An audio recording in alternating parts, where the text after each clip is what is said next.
In 1990, Hugo-nominated concept artist Wayne Barlow published Expedition, being an account in words and artwork of the 2358 AD voyage to Darwin IV. The book was a world-building exercise detailing an alien ecosystem divorced from our own Earth and unlike any other science fiction planet ever described. The creature served as a Dali-esque voyage into Barlow's nightmares and caught on well within the community.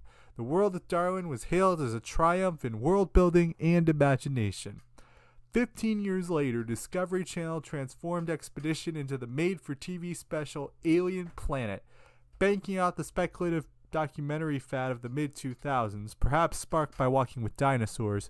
This brought Darwin IV to life with CGI while also adhering to Barlow's vision and implementing real-world scientists to discuss the theories behind the alien planet. It served to add science to Barlow's fantasy. The special also received good reviews and has had a decent shelf life in the legacy of the speculative documentary trend.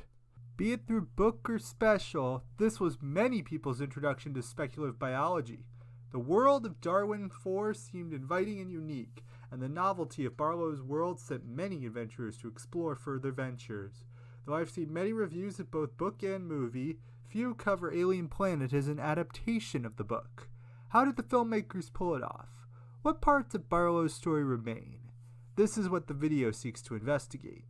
Expedition is, as the subtitle implies, an adventure to another planet in the 24th century. Barlow narrates the story as himself in a post-apocalyptic future, where most large fauna are either dead or mutated. Through the help of benevolent aliens known as the Ima, Barlow follows an expedition to strange new worlds as they are discovered. While on Darwin IV, Barlow records many of his findings while ensuring it is a leave-no-trace affair. When two Ima are killed in a snowstorm, their remains are obliterated, leaving nothing behind. The bizarre ecosystems resemble discount dinosaurs with some other inspirations like jet aircraft and sunken ships, but otherwise follow a more primitive path than Earth. Though the idea of preservation and being kind to whatever planet you are on is a pervasive theme. Alien Planet is about the discovery of Darwin IV, but without turmoil here on Earth. Scientists send a spaceship named Von Braun and its probes Leo da Vinci and Ike Newton to explore the planet.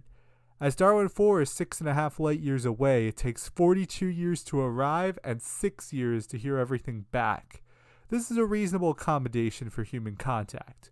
The probes follow the same story beats, and the creatures mostly appear in the order presented in the book, though many are just brief encounters with only the bare bones of their abilities discussed. In the end, the probes fall victim to circumstance on the planet, and the mission wraps 160 days in, chronicling all their strange findings. Given how there was a 90-minute time limit, of the 50-some creatures mentioned in Expedition, only about 24 make the cut for Alien Planet, though highlights such as the arrow-tongue, groveback, and daggerus do appear. One scene is devoted most times for each creature, but quite a bit more destruction and mayhem is shown. The skewer are bodied by plants, and the lowly literalope gets tossed around in graphic detail. In both versions, the groveback dies, when the book is simply old age, while the special has an agonizing, drawn-out death at the hands of beach quills. This violent nature may have been put in for excitement in the special. The main twist of the story is the same, but told differently in both versions. The last creature to be encountered on Darwin IV is the Eosapien, dawn of sapience, as they are shown to be masters of tools and inherit a level of cognition on par with early hominids. They can count, master weapons, clubs in the book, spears in the film, hunt major predators like the skewer and arrow tongue seemingly for sport, and their initial encounter sparks the group to leave. The special makes them more antagonistic, with tendrils for hands and outright destructiveness toward the probes. The Eosapien are designed to be as inhuman as possible, as Barlow despised the cliche of having intelligent life be human-shaped. But as this planet's cavemen, these creatures scare the daylight out of us, and give us a bit of existential dread knowing what we share a universe with. Biology-wise, Alien Planet skirts over the broader details of the aliens of Darwin IV. They keep in the parts about tracking through sonar and many of the bizarre food chains, but do not mention how most creatures on the planet are hermaphroditic, and reproduction involves both parties getting pregnant, similar to our world's slugs. Though since intercourse rarely happens in the book and never in the special, it may have been for the best this was left out. In spite of the cuts, two creatures get expanded on in Alien Planet vis-a-vis exposition. The pronghead, represented only by a painting in the book, is the Darwin 4 equivalent of the wolf in Alien Planet. Their communal behavior is a sign of intelligence and signifies that there is more to the planet than meets the eye. Also, the electrophytes live up to their name. Mentioned as mere set decoration in Expedition, in the special they are revealed to be creating a circuit, some sort of electric pulse to trap small creatures like jet darters. These clever nods are on brand for works like this and help to build the world in unique, subtle ways. Though again, they did not have time to explain every creature's quirk. One aspect of Expedition I wish made it into Alien Planet was the social behavior of daggerists. There were 8 of them in a group and they seemed to be ganging up on each other, but in reality, one of them was pregnant and they were helping to deliver a baby. This is a unique, specific concept which would have expanded Darwin 4's ecology. Despite the creativity involved, Barlow's world building has its share of detractors. Many believe the presence of eyes would prove inevitable in a world with light, and certain specimens perhaps could not function on 3 legs.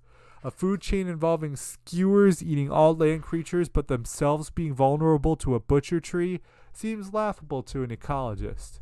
There is also the matter of the water being compacted within the amoebic sea. Perhaps even a sea that large could not supply enough water for complex organisms. While Expedition kinda falls apart with this, Alien Planet adds little inlets and streams to suggest more water, and expands on the details a small bit for the different biomes. It focuses mostly on the ecosystems and does not stray too far into plot holes regarding animals themselves, though most of the plot holes do not detract from the story. The theme of being precious with the environment and valuing our life only comes up with Michio Kaku in the Talking Head segment of Alien Planet, though both these works have a common central theme running through them. How would we react knowing there was another creature like us in our universe? While the message may not hit as hard with the Ima present, it still does enrapture us when we see the dawn of intelligence on Darwin 4 in the book. The theme is the final talking point for the panelists at the end of the special. His final question is how we psychologically prepare for alien contact. It would certainly unravel the human race and change everything we know about our biology, and perhaps our origins. But the Eo sapiens may just be the tip of the interstellar iceberg. If you think of how many Darwin 4s there are, and what could be on them. Alien Planet is a strange middle ground in terms of adaptation loyalty. It sticks true to the core of the tale and follows the same path, but changes much of the background and narrative to make something new. Expedition is sci-fi exploration and narrative of an imagined world. Alien Planet is more of an educational piece, using the setting and characters of Barlow to teach about hypothetical alien life. The limits of the documentary medium and television standards meant liberties had to be taken in translating Barlow's weird and wonderful book to the screen. Given that Barlow himself was an executive producer on the special, most of the tweaks were likely done by him, or at least with his approval, so he can sleep easy with this one. Both book and special are good in their own right, but for different reasons. I recommend both, but try to distance yourself one way or another to get full enjoyment. Darwin 4 is quite the trip, and you should still take it though, be it in print or on film.